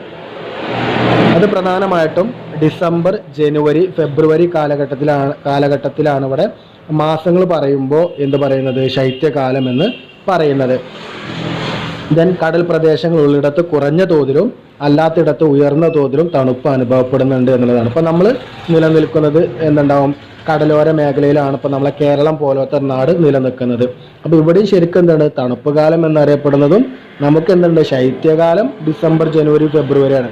പക്ഷെ നമുക്ക് ആ ഒരു കാലഘട്ടമാകുമ്പോൾ എന്തില്ല, കൊടിയ തണുപ്പ് നമുക്ക് അനുഭവപ്പെടാറില്ല. കാരണം എന്താ, നമ്മളടുത്ത് കടലുണ്ട്. അപ്പം അതുകൊണ്ട് തന്നെ രാത്രി സമയങ്ങളാകുമ്പോഴേക്കും കടലിൽ നിന്നുള്ള ചൂട് എവിടേക്ക് വരുന്നുണ്ട്, കരയിലേക്ക് വരുന്നുണ്ട്. അപ്പം അതുകൊണ്ട് നമ്മുടെ പ്രകൃതി എന്താണ്, ഒരു സന്തുലിതമായിട്ട് പോകുന്നുണ്ട്. എന്നാൽ ഉത്തരേന്ത്യയിൽ ഇപ്പം നമുക്കറിയാം, ഡൽഹിയൊക്കെ നിങ്ങൾ കേട്ടിട്ടുണ്ടാവും, ഡൽഹിയിലൊക്കെ -डिग्री ചൂടിലേക്ക് എത്തിയിട്ടുണ്ട്. അതേപോലെ അവിടെ ഈ ഐസ് വീണ് തുടങ്ങിയിട്ടുണ്ട്. താജ്മഹലിലൊക്കെ മഞ്ഞ് വീഴ്ചയാണെന്നൊക്കെ പറയും. കാരണം അവിടെ എന്തില്ല, കടൽ പ്രദേശങ്ങൾ അവിടെ ഇല്ല. അപ്പം അതുകൊണ്ട് തന്നെ അവിടെ എന്തുണ്ടാവും, നല്ല ഉയർന്ന തണുപ്പാണ് അവിടെ ഉണ്ടാവുക. ആ തണുപ്പ് മാത്രമല്ല, തണുപ്പാണെങ്കിൽ ഉയർന്ന തണുപ്പുണ്ടാവും, ചൂടാണെങ്കിൽ ഉയർന്ന ചൂടാണ് അത്തരം മേഖലകളിൽ ഉണ്ടാവുക. നമ്മളെ പോലത്തെ എന്തുണ്ടാവും, ഈ ചൂടിനെയും തണുപ്പിനെയും ഏകദേശം ഒരു ക്രമമായ രീതിയിൽ കടലുള്ളത് കൊണ്ട് കൊണ്ടുപോകുന്നുണ്ട് എന്നുള്ളതാണ്. ദെൻ പശ്ചിമ അസ്വസ്ഥത എന്ന് പറയുന്ന ഒരു വേർഡ് അവിടെ പറയുന്നുണ്ട്. ശൈത്യകാലത്ത് മെഡിറ്ററേനിയൻ കടലിൽ നിന്നും ശക്തമായ ന്യൂനമർദ്ദം രൂപം കൊള്ളുകയും അവ കിഴക്കോട്ട് നീങ്ങി ഇന്ത്യയിലേക്കും പ്രത്യേകിച്ച് ഉത്തര മഹാസമുദ്രത്തിൽ തട്ടി പഞ്ചാബിലെ ശൈത്യകാല മഴ ലഭിക്കുന്ന പ്രതിഭാസമാണ്. ഇപ്പം നമ്മൾ തൊട്ട് മുമ്പ് പറഞ്ഞപ്പോൾ ഹിമാലയൻ ആ പർവ്വതത്തിൻ്റെ ഗുണം പറഞ്ഞപ്പോൾ നമ്മൾ പറഞ്ഞല്ലോ, മൺസൂൺ കാലാവസ്ഥകളിലൊക്കെ വരുന്ന കാറ്റുകളൊക്കെ തടഞ്ഞു നിർത്തുന്നുണ്ട് എന്ന് പറയുന്നുണ്ട്. ഇതേപോലെ മെഡിറ്ററേനിയൻ കടൽ ചൂട് പിടിച്ചത് നീരാവിയായിട്ട് എന്തുണ്ടാവും, അതിന് അന്തരീക്ഷത്തിലേക്ക് ഉയരും. ദെൻ കോറിയോലിസ് ബലത്തിൻ്റെ ഭാഗമായിട്ട്, ഭൂമി കറങ്ങുന്നതിൻ്റെ ഭാഗമായിട്ട് ആ വായു എവിടേക്കാണ് പോകുന്നത്, പിന്നീട് കിഴക്കോട്ടാണ് അത് വീശുക. കിഴക്കോട്ട് വരുമ്പോൾ ഇന്ത്യ, അഫ്ഗാനിസ്ഥാൻ, പാകിസ്ഥാൻ, ഇന്ത്യ പോലത്തെ രാജ്യങ്ങളിലേക്ക് അതിങ്ങനെ വീശി വരും. അപ്പോൾ ഈ അഫ്ഗാനിസ്ഥാനിലും പാകിസ്ഥാനിലും അത് എഫക്റ്റ് ഇല്ല. കാരണം അവിടെ എന്തില്ല, തടഞ്ഞു നിർത്താൻ പർവ്വതമില്ല. പർവ്വതം വരുന്നത് എവിടെയാണ്, ഈ നേപ്പാൾ പോലത്തെ, ടിബറ്റ് പോലത്തെ, ഇന്ത്യ പോലത്തെ ആ ഒരു മേഖലയിലാണ് വരുന്നത്. അപ്പോൾ അവിടെ ആ പർവ്വതത്തിലാണ് തട്ടുമ്പോൾ അതെന്തുണ്ടാവും, തിരിച്ച് അത് റിഫ്ലക്റ്റ് ചെയ്യും. നീ പറഞ്ഞ പർവ്വതം തണുത്ത പർവ്വതമാകുമ്പോൾ വരുന്ന നീരാവി ചൂടുള്ള നീരാവി ആകുമ്പോൾ ഈ പർവ്വതത്തിൽ തട്ടുമ്പോൾ സ്വാഭാവികമായിട്ടും ആ നീരാവി എന്താവും, തണുക്കുമ്പോൾ അതിൻ്റെ കട്ടി കൂടുമ്പോൾ അത് പിന്നെ എന്താവും, മഴയായിട്ട് അത് വർഷിക്കുന്നു എന്നുള്ളതാണ്. അത് കിട്ടുന്നത് എവിടേക്കാണ്, പഞ്ചാബിലേക്കാണ് കിട്ടുക. അപ്പോൾ ഓൾറെഡി എന്താണ്, പഞ്ചാബ് ഈ ഒരു കാലഘട്ടത്തിൽ, ശൈത്യ കാലഘട്ടത്തിൽ തണുത്ത് നിൽക്കുന്ന, മഞ്ഞ് വീഴുന്ന ഒരവസ്ഥയാണ് ഉണ്ടാവുക. അതിലേക്ക് ഈ തണുത്ത മഴ കൂടി വരുമ്പോൾ എന്തുണ്ടാവും, ഭയങ്കര ബുദ്ധിമുട്ടാണ് പഞ്ചാബിന് ഉണ്ടാവാറുള്ളത് എന്നുള്ളതാണ്. നമുക്ക് ആലോചിക്കുമ്പോൾ എന്താണ്, ഭയങ്കര ഇഷ്ടം തോന്നും അല്ലേ, നല്ല തണുപ്പാണ്, തണുത്ത മഴയാണ്, മഞ്ഞാണെന്നൊക്കെ തോന്നും. പക്ഷെ ജീവിതം ഒരു സ്വസ്ഥത ഇല്ലാത്ത. അതിലെ രണ്ടാമത്തെ ഭാഗമാണ് ഇന്ത്യയുടെ കാലാവസ്ഥയിലെ അല്ലെങ്കിൽ സീസണിലെ രണ്ടാമത്തെ ഒന്നാണ് ഉഷ്ണകാലം എന്ന് പറയുന്നത്. പ്രധാനമായിട്ടും മാർച്ച്, ഏപ്രിൽ, മെയ് ഈ 3 മാസങ്ങളാണ് നമ്മൾ ഉഷ്ണകാലം എന്ന് പൊതുവെ പറയാറുള്ളത്. കടൽ പ്രദേശങ്ങളെ അപേക്ഷിച്ച് അവ ഇല്ലാത്തിടത്ത് ഉയർന്ന ചൂടായിരിക്കും രേഖപ്പെടുത്തുക. നമ്മൾ തൊട്ട് മുമ്പ് പറഞ്ഞല്ലോ, കടൽ പ്രദേശം ഇല്ലാത്തിടത്ത് ശൈത്യകാലമാകുമ്പോൾ അത് ഉയർന്ന ശൈത്യമായിരിക്കും, ഇനി അത് ഉഷ്ണകാലമാകുമ്പോൾ ഉയർന്ന ഉഷ്ണത്തിലേക്കും അത് എത്തും എന്നുള്ളതാണ്. ഇന്ത്യയിൽ ഏറ്റവും കൂടുതൽ ചൂട് രേഖപ്പെടുത്തുന്ന പ്രദേശം ബാമർ എന്നറിയപ്പെടുന്ന ഒരു പ്രദേശമാണ്. അത് സ്ഥിതി ചെയ്യുന്നത് രാജസ്ഥാനിലാണ്. പ്രധാന പ്രാദേശിക വാദങ്ങളാണ് ലൂ, മാംഗോ ഷവേഴ്സ്, കൽബൈശാഖി എന്നറിയപ്പെടുന്ന 3 പ്രാദേശിക വാദങ്ങളാണ്. ഒരു പ്രദേശത്ത് മാത്രം കാലങ്ങളായിട്ട് വീശുന്ന കാറ്റുകളെയാണ് പ്രാദേശിക വാദങ്ങൾ എന്ന് പറയും. ഈ പ്രാദേശിക വാദങ്ങൾ ഉഷ്ണകാലത്താണ് ഉണ്ടാകുന്നത്. ഓക്കെ, അപ്പോൾ ഈ ലൂ, മാംഗോ ഷവേഴ്സ്, കൽബൈശാഖ് ഒക്കെ എന്താണ് തമിഴ്നാട് അതല്ലെങ്കിൽ രാജസ്ഥാൻ, ഇന്ത്യയിൽ ചൂട് നിൽക്കുന്ന പ്രദേശങ്ങളിലായിട്ട് നിൽക്കുന്ന ഏരിയകളിൽ വീശുന്ന കാറ്റാണ് എന്നുള്ളതാണ്. ആ വാദങ്ങൾ, കാറ്റുകൾ ഏതൊക്കെയാണെന്നുള്ളത് ജസ്റ്റ് ഒന്ന് നിങ്ങൾ ഓർത്ത് വെച്ചാൽ മതി. പിന്നീട് വരുന്നതാണ് തെക്ക് പടിഞ്ഞാറൻ മൺസൂണും വടക്ക് കിഴക്കൻ മൺസൂണും. ഓക്കെ, തെക്ക് പടിഞ്ഞാറൻ മൺസൂൺ അതിൽ എന്തൊക്കെയാണെന്ന് പറയുന്നുണ്ട്. ഏകദേശം ജൂൺ, ജൂലൈ, ആഗസ്റ്റ്, സെപ്റ്റംബർ. ഇപ്പോൾ കേരളത്തിൽ ഏകദേശം സ്കൂളുകളൊക്കെ തുറന്നു കണ്ട് പെയ്യുന്ന മഴ ഉണ്ടല്ലോ, അതാണ് തെക്ക് പടിഞ്ഞാറൻ മൺസൂൺ. ഇന്ത്യൻ ഉപഭൂഖണ്ഡത്തിൽ ചൂട് കൂടുതലായതിനാൽ ഇവിടുത്തെ ന്യൂനമർദ്ദം താരതമ്യേന ഇന്ത്യൻ മഹാസമുദ്രത്തിലേക്ക് എത്തും. അവിടെ ഉച്ചമർദ്ദമായിരിക്കും. അപ്പോൾ അവിടുത്തെ ചൂട് ഇങ്ങോട്ട് വരും. കഴിഞ്ഞ അധ്യായത്തിൽ പഠിച്ച അതേ തിയറി തന്നെയാണ്. ഇവിടെ എന്തുണ്ട്, തെക്ക് പടിഞ്ഞാറൻ മൺസൂൺ എന്താണെന്നുള്ളത് വ്യക്തമായിട്ട് പറഞ്ഞു തരാം. ഇന്ത്യൻ ഉപഭൂഖണ്ഡം അല്ലെങ്കിൽ ഇന്ത്യൻ ആ ഒരു ഭൂപ്രദേശം എന്ന് പറയുമ്പോൾ എന്തുണ്ടാവും, സ്വാഭാവികമായിട്ടും പകൽ സമയങ്ങളിൽ ചൂട് ആഗിരണം ചെയ്ത് അതപ്പം തന്നെ ടെറസ്ട്രിയൽ റേഡിയേഷന്റെ ഭാഗമായിട്ട് എന്തുണ്ടാവും, അതിനെ വികിരണത്തിന് എന്തുണ്ടാവും, പുറന്തള്ളുകയും ചെയ്യും. അപ്പോൾ സ്വാഭാവികമായിട്ടും പകൽ സമയങ്ങളിൽ എന്തുണ്ടാവും, ഈ ഒരു മേഖല ചൂട് പിടിക്കും. ദെൻ ഇതേ സമയം എന്തുണ്ടാവും, ഇവിടെ ന്യൂനമർദ്ദം അതല്ലെങ്കിൽ ചൂടിന്റെ കനം കൂടുതലായിരിക്കും, പക്ഷെ വായുവിന്റെ കനം കുറവായിരിക്കും. ഓക്കെ, ഇതേ സമയം കടലിൽ എന്തായിരിക്കും ഉണ്ടാവുക, അതും ചൂട് പിടിക്കുന്നുണ്ട്. അപ്പോൾ അവിടെ ബാഷ്പീകരണം നടക്കുന്നുണ്ട്. അവിടെ എന്തുണ്ടാവും, ഇവാപ്പറേഷന്റെ ഭാഗമായിട്ട് ജലകണികകളായിരിക്കും കടലിന്റെ മുകളിൽ ഉണ്ടാവുക. അവിടുത്തെ ഇതിനെന്തുണ്ടാവും, ആ ഊഷ്മാവ് കൂടുതലായിരിക്കും. അപ്പോൾ സ്വാഭാവികമായിട്ടും ഇവിടുത്തെ ഉച്ചമർദ്ദം എവിടേക്ക് മാറും, ഇങ്ങോട്ട് കരയിലേക്ക് പോരും. കരയിലുള്ള ന്യൂനമർദ്ദം എവിടേക്ക് പോകും, കടലിന്റെ മുകളിലേക്കും പോകും. അതങ്ങനെ ഇത് രണ്ടും, ഈ ന്യൂനമർദ്ദവും ഉച്ചമർദ്ദവും തമ്മിൽ കൂട്ടിമുട്ടുന്ന ആ ഒരു പ്രദേശം അല്ലെങ്കിൽ ആ ഒരു സ്ഥലം എത്തുമ്പോൾ, ആ ഒരു ഏരിയ എത്തുമ്പോൾ എന്തുണ്ടാവും, സ്വാഭാവികമായിട്ടും അവിടെ കണ്ടൻസേഷൻ ഉണ്ടാവും. ആ കണ്ടൻസേഷന്റെ ഭാഗമായിട്ട് മഴ പെയ്യും. കണ്ടൻസേഷനൊക്കെ എന്താണെന്നുള്ളത്, ഘനീകരണം എന്താണ് എന്നുള്ളത് നമ്മൾ പറഞ്ഞ് മുൻപ് ചർച്ച ചെയ്തിട്ടുള്ളതാണ്. ഓക്കെ, ദെൻ പിന്നീട് വരുന്നതാണ് വടക്കു കിഴക്കൻ മൺസൂൺ എന്നറിയപ്പെടുന്നത്. ഇത് ഏകദേശം ഒക്ടോബർ, നവംബർ മാസത്തിലാണ് ഇത് ഉണ്ടാവുന്നത്. നമ്മൾ നേരത്തെ പറഞ്ഞതിൻ്റെ സെയിം ആ ഒരു ഭാഗം തന്നെയാണ് വരുന്നത്. ഇന്ത്യൻ മഹാസമുദ്രത്തിലെ ന്യൂനമർദ്ദവും ഉത്തരേന്ത്യയിലെ ഉച്ചമർദ്ദവും. മറ്റേത് എവിടെയായിരുന്നു, ഇന്ത്യൻ ഉപഭൂഖണ്ഡത്തിലെ ചൂട് കൂടുതലും ഇന്ത്യൻ മഹാസമുദ്രത്തിലെ ഉച്ചമർദ്ദവും. അവിടുത്തെ ന്യൂനമർദ്ദം ഇവിടുത്തെ ഉച്ചമർദ്ദമായിരുന്നു. ഇനി ഇവിടെ എന്തുണ്ട്, ഇന്ത്യൻ മഹാസമുദ്രത്തിലാണ് ന്യൂനമർദ്ദം. ഓക്കെ, ഉത്തരേന്ത്യയിൽ എന്താണ്, ഉച്ചമർദ്ദമാണ്. നേരെ തിരിച്ചായിരുന്നു അവിടെ ഉണ്ടായിരുന്നത് എന്നുള്ളതാണ്. ദെൻ ഒക്ടോബർ ചൂട്, നമ്മൾ തൊട്ട് മുമ്പ് പറഞ്ഞിട്ടുണ്ടായിരുന്ന പശ്ചിമ അസ്വസ്ഥത എന്ന് പറഞ്ഞതുപോലെ മറ്റൊരു വേർഡാണ് ഒക്ടോബർ ചൂട് എന്ന് പറയുന്നത്. വടക്കു കിഴക്കൻ മൺസൂണിന്റെ ഭാഗമായിട്ട് ഇന്ത്യ ഒട്ടാകെ അനുഭവപ്പെടുന്ന ഉയർന്ന ഊഷ്മാവ്, ആർദ്രത എന്നിവകൾ പകൽ സമയങ്ങളെ പ്രയാസപ്പെടുത്തുന്ന പ്രതിഭാസം. ഓക്കെ, ഇപ്പം എന്തുണ്ടാവും, ഈ ഉച്ചമർദ്ദവും ന്യൂനമർദ്ദവും ഈക്വൽ ആയിട്ടാവുമ്പോഴാണ് മഴ പെയ്യുക. ഇനി നേരെ മറിച്ച് ഊഷ്മാവും ആർദ്രതയൊക്കെ ഇങ്ങനെ ഉയർന്ന് ചൂട് പിടിച്ച് നിൽക്കുകയാണ്. പക്ഷെ എന്തുണ്ടല്ലോ, ഇവ തമ്മിൽ അവർ ബാലൻസിങ് ആയിട്ട് സ്റ്റേജിലേക്ക് എത്തുന്നില്ല എന്നുണ്ടെങ്കിൽ എന്തുണ്ടാവും, അതിശക്തമായിട്ടുള്ള ചൂട്. ഇപ്പം നമുക്ക് 1-2 ദിവസങ്ങളിലായിട്ട് കൊടിയ ചൂട് അനുഭവപ്പെടുന്നുണ്ട്. കാരണം എന്താ, മഴ ഇല്ലാത്തത് കൊണ്ട് നല്ല ചൂടായിട്ട് നമുക്ക് അനുഭവപ്പെടുന്നുണ്ട്. അതൊക്കെയാണ് ഒരു ഒക്ടോബർ ചൂട് എന്നൊക്കെ പറയുമ്പോൾ, ഒക്ടോബറിലേക്കൊക്കെ നമ്മൾ എത്തുമ്പോൾ നമുക്ക് ഉണ്ടാവുന്ന ഒരു ഫീലാണ്. എന്തുണ്ടാവില്ല, മഴക്കാറൊക്കെ ഉണ്ടെങ്കിലും ചൂട് നല്ല കഠിനമായിട്ടാണ് ഉണ്ടാവുക. അപ്പോൾ ആ ഒരു പ്രതിഭാസത്തെയാണ് ഒക്ടോബർ ചൂട് എന്ന് അറിയപ്പെടുന്നത്.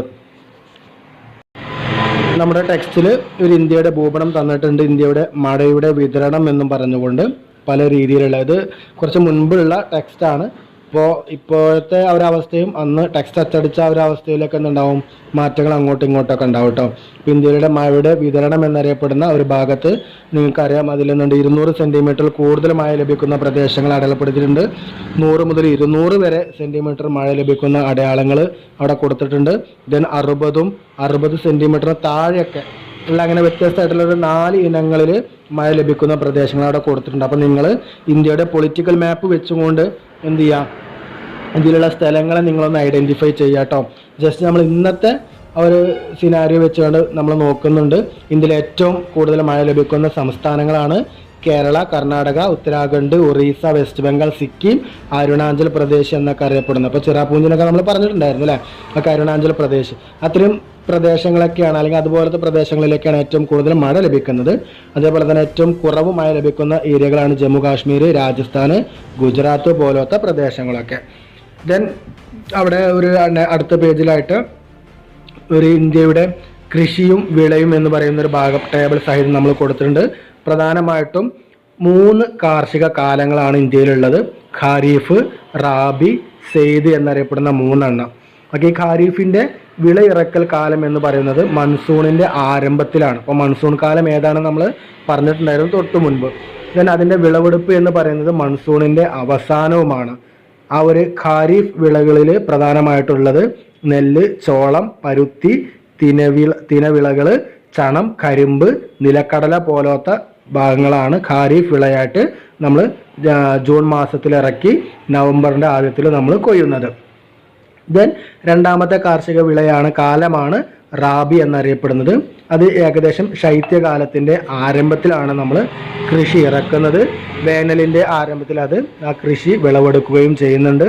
ഗോതമ്പ്, പുകയില, കടുക്, പയറ് വർഗ്ഗങ്ങളാണ് പ്രധാനമായിട്ടും റാബി വിളകളായിട്ട് നമ്മൾ കാണാറുള്ളത്. ദെൻ മൂന്നാമത്തെ കാലമാണ് സെയ്ദ് എന്നറിയപ്പെടുന്നത്. വേനലിൻ്റെ ആരംഭം മുതൽ മൺസൂണിൻ്റെ ആരംഭം വരെയാണ് ഇതുണ്ടാവാറുള്ളത്. പഴം, പച്ചക്കറി പോലത്തെ ഭാഗങ്ങളാണ് അതല്ലെങ്കിൽ വിളകളാണ് ഈ ഒരു കാലഘട്ടത്തിൽ കൃഷി ചെയ്യാറുള്ളത്. അപ്പോൾ അത്തരത്തിലുള്ള ഒരു കൃഷിയിൽ വരുന്ന ഏറ്റവും പ്രധാനപ്പെട്ട ഒന്നാണ് പരുത്തി തുണി വ്യവസായം എന്നറിയപ്പെടുന്നത്. ഏറ്റവും വലിയ കൃഷി അധിഷ്ഠിത വ്യവസായമാണ് പരുത്തി തുണി എന്നറിയപ്പെടുന്നത്. ആദ്യ പരുത്തി തുണി മില്ല് സ്ഥാപിക്കുന്നത് കൊൽക്കത്തയിലാണ്. 1818 അത് സ്ഥാപിക്കുന്നത് എന്നവിടെ പറയുന്നുണ്ട്. ആ ഒരു ഇന്ത്യയിലെ ആദ്യത്തെ പരുത്തി തുണി മിൽ സ്ഥാപിതമായത് 1818 കൊൽക്കത്തയ്ക്ക് സമീപത്തുള്ള ഫോർട്ട് ഗ്ലാസ്റ്ററിലാണ്. ഫോർട്ട് ഗ്ലാസ്റ്റർ എന്ന് പറയുന്ന എക്സാക്ട് പ്ലേസിലാണ് അവിടെ അത് ആദ്യം നിർമ്മിക്കുന്നത് എന്നുള്ളതാണ്. എന്നാൽ ആദ്യ പരുത്തി തുണി മില്ല് കൊൽക്കത്തയിലാണെങ്കിലും ഏറ്റവും കൂടുതൽ പരുത്തി ഉൽപ്പാദിപ്പിക്കുന്ന നഗരം അത് മുംബൈ ആയിരുന്നു. എക്സാക്ട് പ്ലേസ് കോട്ടോണോപോളിസ് എന്ന പേരിലാണ് അത് അറിയപ്പെടുന്നത്. അപ്പോൾ എക്സാക്ട് പ്ലേസ് എന്ന് പറയുന്നത് മുംബൈ ആണ്. ആദ്യത്തെ മില്ല് കൊൽക്കത്തയിലായിരുന്നെങ്കിലും ഏറ്റവും കൂടുതൽ പരുത്തി തുണി ഉൽപ്പാദിപ്പിക്കുന്നത് എവിടെയായിരുന്നു? ഈ ഒരു മുംബൈയാണ്. കോട്ടോണോപോളിസ് എന്നുള്ള ഒരു പേരിലാണ് അത് അറിയപ്പെടുന്നത്. 854 ആകുമ്പോഴേക്കാണ് മുംബൈ എന്താണ് ഇത്രത്തോളം എന്ത് ചെയ്യുന്നത്? ധാരാളം പരുത്തി തുണികൾ ഉൽപ്പാദിപ്പിക്കുന്നത് എന്നുള്ളതാണ്. നമ്മൾ തുടക്കത്തിൽ ഇന്ത്യയുടെ വൈവിധ്യങ്ങളെ കുറിച്ച് പറഞ്ഞപ്പോൾ ആ കൂട്ടത്തിൽ വരുന്നതാണ് ഇന്ത്യയിൽ ധാരാളം ധാതുക്കളൊക്കെ ഇവിടെ ഉണ്ട്. ധാതു അധിഷ്ഠിത വ്യവസായങ്ങളും ഇവിടെ നിലനിൽക്കുന്നുണ്ട്. അപ്പോൾ അത് നമ്മൾ ടെക്സ്റ്റ് പുസ്തകത്തിൽ ഒരു ഫ്ലോ ചാർട്ട് കൊടുത്തിട്ടുണ്ട്. ധാതുക്കൾ എന്ന് പറയുമ്പോൾ 2 വിധത്തിലാണുള്ളത്, ലോഹധാതുക്കളും അലോഹധാതുക്കളും. അതിൽ ലോഹധാതുക്കൾ എന്ന് പറയുമ്പോൾ ഇരുമ്പിൻ്റെ അംശം ഉള്ളവയും ഉണ്ട്, ഇരുമ്പിൻ്റെ അംശം ഇല്ലാത്തവയും ഉണ്ട്. ഇരുമ്പിൻ്റെ അംശമുള്ളവയ്ക്ക് ഉദാഹരണം അവിടെ കൊടുക്കുന്നുണ്ട്. ഇരുമ്പയിര്, മാഗ്നീഷ്യം പോലത്തെ, മാംഗനീസൊക്കെ പോലത്തെ ഭാഗങ്ങൾ അവിടെ പറയുന്നുണ്ട്. ഇനി ഇരുമ്പിൻ്റെ അംശം ഇല്ലാത്തവയാണെങ്കിൽ സ്വർണം, വെള്ളി, ചെമ്പ്, ബോക്സൈറ്റ് എന്നറിയപ്പെടുന്ന എന്തുണ്ട് ധാതുക്കളും ലോഹധാതുക്കളും ഇവിടെ നിന്ന് ലഭ്യമാണ്. ഇനി അലോഹധാതുക്കൾ എന്ന് പറയുമ്പോൾ അലോഹധാതുക്കളിൽ ധാതു ഇന്ധനങ്ങളും ഉണ്ട്, മറ്റു ധാതുക്കളും ഉണ്ട്. അതിൽ ധാതു ഇന്ധനങ്ങളിൽ വരുന്നതാണ് കൽക്കരി, പെട്രോളിയം എന്നൊക്കെ പറയുന്ന പ്രകൃതി വാതകങ്ങൾ. ഇതിന് മറ്റു ധാതുക്കളിലാണ് അബ്രം എന്ന് പറയുന്ന ധാതുക്കൾ. അപ്പോൾ നമ്മളിവിടെ എന്തുണ്ട്, നമ്മൾ ചർച്ച തുടങ്ങിയത് എന്താണെന്ന് വെച്ച് കഴിഞ്ഞാൽ ഈ പരുത്തി തുണി വ്യവസായവുമായി ബന്ധപ്പെട്ടാണ് തുടങ്ങിയത്. പരുത്തി മാത്രമല്ല, ഇവിടെ എന്തുണ്ട്, ധാതുക്കളും ധാതു അധിഷ്ഠിത തൊഴിലുകളും ഉണ്ട് എന്നുള്ളതാണ് നമ്മൾ പറഞ്ഞിട്ടുണ്ടായിരുന്നത്. അപ്പോൾ അതിൽ ആ ധാതുക്കളെ തന്നെ പ്രധാനമായിട്ടും 2 ആക്കിക്കാണ്ട് തരംതിരിക്കുന്നുണ്ട്. ലോഹധാതുക്കളെന്നും അലോഹധാതുക്കളെന്നും 2 തരംതിരിക്കുന്നുണ്ട്. അതിൽ തന്നെ ലോഹധാതുക്കളെ ഇരുമ്പിൻ്റെ അംശം ഉള്ളവ എന്നും അംശം ഇല്ലാത്തവ എന്നും പറയുന്നുണ്ട്. അലോഹധാതുക്കളിൽ ധാതു ഇന്ധനങ്ങൾ എന്നും മറ്റു ധാതുക്കൾ എന്നും ഇങ്ങനെ പലതരത്തിലായിട്ട് തരംതിരിക്കുന്നുണ്ട് എന്നുള്ളതാണ് അവിടെ നമുക്ക് കാണിച്ചു തരുന്നത്. പിന്നീട് ഇന്ത്യയിലെ ഒരു വ്യവസായ മേഖലയിൽ ഏറ്റവും പ്രധാനപ്പെട്ട ഒന്നാണ് ഇരുമ്പുരുക്ക് വ്യവസായം എന്നറിയപ്പെടുന്നത്. ആ ഇരുമ്പുരുക്കിലും ഏറ്റവും കൂടുതൽ നമുക്കറിയാം ടാറ്റ കമ്പനി ഇരുമ്പൊക്കെ നമ്മൾ കേട്ടതാണ്. അപ്പോൾ ഇരുമ്പുരുക്കും ഏറ്റവും കൂടുതലായിട്ട് ഇവിടെ ഉൽപ്പാദിപ്പിക്കപ്പെടുന്നുണ്ട്. അതിൻ്റെ ടേബിൾ നമുക്ക് തന്നിട്ടുണ്ട്. ടാറ്റ ഇരുമ്പുരുക്ക് കമ്പനി ടിസ്കോ എന്നുള്ള പേരിലാണ് അറിയപ്പെടുക. ചിലപ്പോൾ എക്സാമിന് ഇതിൻ്റെയൊക്കെ ഫുൾ ഫോം എഴുതാനാവും കേട്ടോ. ടിസ്കോ തരും, അല്ലെങ്കിൽ ISCO എന്ന് തരും, VISL ഒക്കെ തരും. അതിൻ്റെയൊക്കെ നമ്മൾ എക്സ്പാൻഷൻ കൊടുക്കാനുണ്ടാവും. അതല്ല എന്നുണ്ടെങ്കിൽ നമ്മൾ നേരത്തെ പറഞ്ഞ പോലെ മാച്ച് ദ ഫോളോയിങ് ഒക്കെ ചോദിക്കാറുമുണ്ട്. അപ്പോൾ ഒന്നാമത്തത് ടാറ്റ ഇരുമ്പുരുക്ക് കമ്പനിയാണ്. അതിൻ്റെ ആസ്ഥാനം എന്ന് പറയുന്നത് ജാർഖണ്ഡിലുള്ള ജംഷഡ്പൂരിലാണ് ഉള്ളത്. സവിശേഷത, അതിൻ്റെ പ്രത്യേകത പറയുന്നത് ഏറ്റവും വലിയ സ്വകാര്യ മേഖല ഇരുമ്പുരുക്ക് വ്യവസായശാലയാണ് ഇന്ത്യയിൽ നിലനിൽക്കുന്നതിൽ ഇപ്പോൾ നിലവിലുള്ളത്. Indian iron and steel company, അതാണ് ISCO എന്ന് പറയുന്നത്. കൂൾട്ടി, ബർബൺപൂർ, ഹിരാപൂർ എന്നറിയപ്പെടുന്ന സ്ഥലങ്ങളിലാണ് ഇത് സ്ഥിതി ചെയ്യുന്നത്. പൊതുമേഖലയിലെ ആദ്യ ഇരുമ്പുരുക്ക് വ്യവസായശാലയാണ് Indian iron and steel company എന്ന് പറയുന്നത്. Then VISL Visvesvaraya iron and steel works limited എന്നുള്ള പേരിലാണ് അറിയപ്പെടുന്നത്. കർണാടകയിലുള്ള ഭദ്രാവതി എന്നറിയപ്പെടുന്ന സ്ഥലത്താണ് ഇത് സ്ഥിതി ചെയ്യുന്നത്. ദക്ഷിണേന്ത്യയിലെ ആദ്യത്തെ ഇരുമ്പുരുക്ക് വ്യവസായശാലയാണിത്. ദെൻ നാലാമത്തെയാണ് ബിലായ് സ്റ്റീൽ പ്ലാന്റ് എന്നറിയപ്പെടുന്നത്. ഛത്തീസ്ഗഡിലുള്ള ദൂർഗ് എന്നറിയപ്പെടുന്ന സ്ഥലത്താണുള്ളത്. 1959 റഷ്യയുടെ സാങ്കേതിക സഹായത്തോടു കൂടിയാണ് നമ്മുടെ രാജ്യം ഇത് നിർമ്മിക്കുന്നത്. റൂർക്കേല സ്റ്റീൽ പ്ലാന്റ് സുന്ദർഗഡ് എന്നറിയപ്പെടുന്ന ഒഡീഷയിലുള്ള ഒരു സ്ഥലമാണ്. 1959 തന്നെ ജർമ്മനിയുടെ സാങ്കേതിക സഹായത്തോടെ ഇന്ത്യ അത് നിർമ്മിച്ചെടുത്തു. ദുർഗാപൂർ സ്റ്റീൽ പ്ലാന്റ് പശ്ചിമ ബംഗാളിലുള്ള ദുർഗാപൂർ സ്ഥലത്താണ് സ്ഥിതി ചെയ്യുന്നത്. 1962 യുടെ യുണൈറ്റഡ് കിങ്ഡം, ഇംഗ്ലണ്ട്, യുടെ സാങ്കേതിക സഹായത്തോടെ ഇത് പ്രവർത്തനം ആരംഭിച്ചു എന്നുള്ളതാണ് പറയുന്നത്. ദെൻ ബൊക്കാറോ സ്റ്റീൽ പ്ലാന്റ് ജാർഖണ്ഡിലുള്ള ബൊക്കാറോ എന്ന സ്ഥലത്താണ് ഇത് സ്ഥിതി ചെയ്യുന്നത്. 1964 റഷ്യയുടെ സഹായത്തോടെ നമ്മളിത് നിർമ്മിച്ചെടുത്തു എന്നുള്ളതാണ്. അപ്പോൾ ഇരുമ്പുരുക്ക് വ്യവസായവുമായി ബന്ധപ്പെട്ട് 2 പ്ലാന്റുകളിലാണ് റഷ്യ നമ്മളെ സഹായിച്ചിട്ടുള്ളത്. ബൊക്കാറോ സ്റ്റീൽ പ്ലാന്റിലും അതോടെ ബിലായ് സ്റ്റീൽ പ്ലാന്റിലുമാണ് ഉള്ളത്. ഓക്കെ, ഇന്ത്യയിലെ ഏറ്റവും വലിയ സ്വകാര്യ ഇരുമ്പുരുക്ക് വ്യവസായശാലയാണ് ടാറ്റ ഇരുമ്പുരുക്ക് കമ്പനി. എന്നാൽ ഇന്ത്യയിലെ ആദ്യ പൊതുമേഖല ഇരുമ്പുരുക്ക് വ്യവസായശാല എന്ന് അറിയപ്പെടുന്നത് ഏതാണ്?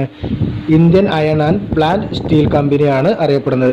ഇനി അതേപോലെ തന്നെ ദക്ഷിണേന്ത്യയിലെ ആദ്യ വ്യവസായ ഇരുമ്പുരുക്ക് ശാലയാണ് VISL എന്നറിയപ്പെടുന്ന Visvesvaraya iron and steel works limited എന്നറിയപ്പെടുന്ന കമ്പനി. ഓക്കെ, പിന്നീട് നമ്മൾ ചർച്ച ചെയ്യാൻ പോകുന്നത് ഇന്ത്യയിലെ പ്രധാനപ്പെട്ട റോഡ് ഗതാഗതങ്ങളെ കുറിച്ചാണ്. ഇത് നമുക്ക് ജസ്റ്റ് അറിയാവുന്ന കാര്യങ്ങൾ തന്നെയാണ്. ഇന്ത്യയിൽ പ്രധാനമായിട്ടും 4 വിധത്തിലാണ് റോഡുകൾ കിടക്കുന്നത്. ദേശീയ പാതകൾ, സംസ്ഥാന പാതകൾ, ജില്ലാ റോഡുകൾ, ഗ്രാമീണ റോഡുകൾ. ദേശീയ പാതകൾ നമുക്കറിയാം കേന്ദ്ര സർക്കാരിൻ്റെ കീഴിലാണ്. അതിൻ്റെ നിർമ്മാണ പ്രവർത്തനങ്ങളെല്ലാം കേന്ദ്ര സർക്കാരാണ് ഏറ്റെടുത്ത് നടത്തുക. രാജ്യത്തിനകത്തെ വിവിധ സംസ്ഥാനങ്ങളും ഏറ്റവും പ്രധാനപ്പെട്ട നഗരങ്ങളും ഏറ്റവും പ്രധാനപ്പെട്ട തുറമുഖങ്ങൾ എന്നിവയെ ബന്ധപ്പെടുത്തിയാണ് നിർമ്മിച്ചിട്ടുള്ള റോഡുകളാണ് ദേശീയ പാതകൾ. ഓക്കെ, ദെൻ സംസ്ഥാന പാതകൾ, ഇതിൻ്റെ എല്ലാ ഉത്തരവാദിത്തങ്ങളും സംസ്ഥാന സർക്കാരുകളാണ് എടുക്കാറുള്ളത്. ജില്ലാ ആസ്ഥാനങ്ങളെ ബന്ധപ്പെടുത്തിക്കൊണ്ടുള്ള റോഡ് നിർമ്മാണമാണ് സംസ്ഥാന പാതകൾ. ജില്ലാ റോഡുകൾ ജില്ലാ പഞ്ചായത്തിൻ്റെ അണ്ടറിലാണ് ഇത് വരുന്നത്. ജില്ലയിലെ പ്രധാന കേന്ദ്രങ്ങൾ ബന്ധപ്പെടുത്തിയാണ് ഇവ നിർമ്മിച്ചിട്ടുള്ളത്. ഗ്രാമീണ റോഡുകൾ നമ്മുടെ പഞ്ചായത്തിൻ്റെ അണ്ടറിൽ വരുന്ന റോഡുകളാണ്. ആഭ്യന്തര യാത്രകൾ ഉറപ്പാക്കുന്ന റോഡുകളാണ്. ഇതിൽ പ്രധാനമായിട്ടും ജില്ലാ റോഡുകളും ഗ്രാമീണ റോഡുകളൊക്കെ PWD ആണ് ഏറ്റെടുത്ത് നടത്താറുള്ളത് എന്നുള്ളതാണ്. സംസ്ഥാന പാതകളിലും ചിലതൊക്കെ PWD വരാറുണ്ട് എന്നുള്ളതും കൂടി ഓർത്തു വെക്കുക. അപ്പോൾ അതത്ര ഇമ്പോർട്ടൻ്റ് അല്ല. ജസ്റ്റ് ദേശീയ പാതകളും സംസ്ഥാന പാതകളും ജില്ലാ റോഡുകളും ഗ്രാമീണ റോഡുകളും എന്താണോ അതിൻ്റെ നിർമ്മാണ ചുമതല ആർക്കാണെന്നുള്ളതും ജസ്റ്റ് ഒന്ന് ഓർത്തു വെക്കാം. അതോടൊപ്പം തന്നെ വരുന്ന മറ്റൊന്നാണ് സുവർണ ചതുഷ്കോണ സൂപ്പർ ഹൈവേ എന്നറിയപ്പെടുന്ന റോഡ്. ഡൽഹി, മുംബൈ, ചെന്നൈ, കൊൽക്കത്ത ഈ നഗരങ്ങളെ ബന്ധിപ്പിക്കുന്ന 6 വരി പാതയാണ്. ഈ ഡൽഹി, മുംബൈ, ചെന്നൈ, കൊൽക്കത്ത എന്നുള്ള ഈ നഗരങ്ങൾക്ക് നമുക്കറിയാം ഇതെന്താണ് മെട്രോ നഗരങ്ങൾ കൂടിയാണ്. ഓക്കെ, അപ്പോൾ ഈ നഗരങ്ങളെ ഉൾപ്പെടുത്തിക്കൊണ്ട് ബന്ധിപ്പിച്ചുകൊണ്ട് നിർമ്മിച്ചിട്ടുള്ള 6 വരി പാതയാണ് സുവർണ ചതുഷ്കോണ സൂപ്പർ ഹൈവേ എന്നുള്ള പേരിൽ അറിയപ്പെടുന്നത്. ഇന്ത്യയിലെ മറ്റൊരു ഗതാഗത മാർഗമാണ് റെയിൽ ഗതാഗതം. ഏഷ്യയിലെ തന്നെ ഏറ്റവും വലിയ റെയിൽവേ സ്ഥിതി ചെയ്യുന്നത് ഇന്ത്യയിലാണ്. ഇന്ത്യയിലെ ഏറ്റവും വലിയ പൊതുമേഖലാ സ്ഥാപനം അത് റെയിൽവേൻ്റെയാണ്. റെയിൽവേനെ തന്നെ broad gauge, metre gauge, narrow gauge എന്നിങ്ങനെ 3 തരത്തിൽ റെയിൽവേ പാളങ്ങളുടെ വലുപ്പത്തിനും നീളത്തിനും അതിൻ്റെ വീതിക്കൊക്കെ അനുസരിച്ചിട്ട് broad gauge, metre gauge, narrow gauge എന്നിങ്ങനെ 3ആയിട്ട് തരംതിരിച്ചിട്ടുണ്ട്. ദെൻ അതിനുശേഷം വരുന്ന മറ്റൊരു ഗതാഗത മാർഗമാണ് ജലഗതാഗതം. ഏറ്റവും ചിലവ് കുറഞ്ഞ ഒരു ഏരിയയാണ് ജലഗതാഗതം എന്ന് പറയുന്നത്. വലിയ ചരക്ക് നീക്കത്തിനുള്ള സൗകര്യം, അപ്പം നമുക്കറിയാം വിമാനത്തിലും ദെൻ വ്യോമയാനത്തിലുള്ള വിമാനത്തിലും ദെൻ കരമാർഗത്തിലുള്ള വണ്ടികളിലൊക്കെ നമുക്ക് കൊണ്ടുപോകുന്നതിനൊരു ലിമിറ്റ് ഉണ്ട്. അതിനപ്പുറത്തേക്ക് നമുക്ക് എന്ത് ചെയ്യാൻ പറ്റില്ല, ആ വാഹനങ്ങളിൽ അല്ലെങ്കിൽ വിമാനങ്ങളിൽ കയറ്റാൻ പാടില്ല. അതതിൻ്റെ ബുദ്ധിമുട്ടുകൾ പലതാണ്. എന്നാൽ എന്തുണ്ട്, എത്ര വലിയ ചരക്കും നമുക്ക് എവിടെ കൊണ്ടുപോകാൻ പറ്റും? വെള്ളത്തിലൂടെ കൊണ്ടുപോകാൻ പറ്റും, ജലഗതാഗതത്തിൽ കൊണ്ടുപോകാൻ പറ്റും. പിന്നെ ദെൻ കര-വ്യോമ മേഖലകളെ സംബന്ധിച്ചിടത്തോളം പരിസ്ഥിതി മലിനീകരണം ഏറ്റവും കുറവ് നടക്കുന്നത് ജലഗതാഗതത്തിലാണ്. മലിനീകരണം ഇല്ല എന്നല്ല, കുറവ്, മറ്റുള്ളവയെ അപേക്ഷിച്ചിട്ട് കുറവാണ്. അന്താരാഷ്ട്ര വ്യാപാരത്തിന് കൂടുതൽ സൗകര്യം ജലഗതാഗതമാണ്. ഉൾനാടൻ ജലഗതാഗതം, സമുദ്ര ജലഗതാഗതം എന്നിങ്ങനെ രണ്ട് മാർഗമായിട്ട് അല്ലെങ്കിൽ രണ്ടായിട്ട് ജലഗതാഗതത്തെ മാറ്റുന്നുണ്ട്, അതല്ലെങ്കിൽ രണ്ടായിട്ട് തരംതിരിക്കുന്നുണ്ട്. അതിൽ തന്നെ ഉൾനാടൻ ജലഗതാഗതത്തിന് സാധ്യതയുള്ള ജലാശയങ്ങൾ ഇവിടെ പറയുന്നുണ്ട്. ഗംഗ, ബ്രഹ്മപുത്ര, ഗോദാവരി, കൃഷ്ണ എന്നീ പ്രധാനപ്പെട്ട നദികളും ഇവയുടെ പോഷക നദികളും എന്താണ് ഉൾനാടൻ ജലഗതാഗതത്തിന് ഏറ്റവും കൂടുതൽ സാധ്യതയുള്ള ഏരിയകളാണ്. ബക്കിംഗ്ഹാം കനാൽ അവിടെ പറയുന്നുണ്ട്. ആന്ധ്രാപ്രദേശ് മുതൽ തമിഴ്നാട് വരെയുള്ള ഉൾപ്പെടുത്തിയിട്ടുള്ള ഒരു പദ്ധതിയാണ്. ആ കനാൽ ഉൾപ്പെടുത്തുന്നുണ്ട്. മണ്ടോവി, സുവാരി നദികൾ ഗോവയിലുള്ളതാണ്. ദെൻ കേരളത്തിലെ ഏറ്റവും പ്രധാനപ്പെട്ട കായലുകളൊക്കെ എന്താണ് ഉൾനാടൻ ജലഗതാഗതത്തെ ഏറ്റവും സമ്പുഷ്ടമാക്കുന്ന ഒരു ഏരിയയാണ്. അതോടൊപ്പം തന്നെ നമുക്ക് എന്തുണ്ട് അവിടെ ഈ ഒരു തുറമുഖങ്ങൾ, പോർട്ടുകളും അതല്ല എന്നുണ്ടെങ്കിൽ അതുമായി ബന്ധപ്പെട്ട ജലഗതാഗതത്തിന് ഏറ്റവും സിമ്പിളായിട്ടുള്ള പോർട്ടുകൾ ഉൾപ്പെടുത്തിക്കൊണ്ടുള്ള ഒരു ഭൂപടവും നമുക്കിവിടെ തന്നിട്ടുണ്ട്. കാര്യമായിട്ട് അത് കാണിച്ചിട്ടുള്ളത് ദക്ഷിണേന്ത്യയാണ്.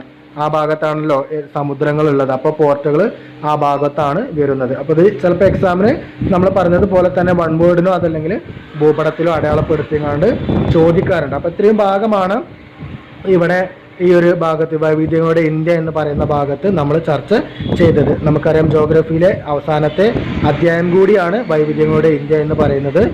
ഓക്കെ, അപ്പോൾ ഇത്രയും കാര്യങ്ങളാണ് ഈ ഒരു പാഠഭാഗത്ത് നമുക്ക് ചർച്ച ചെയ്യാനുള്ളൂ. Okay, thank you.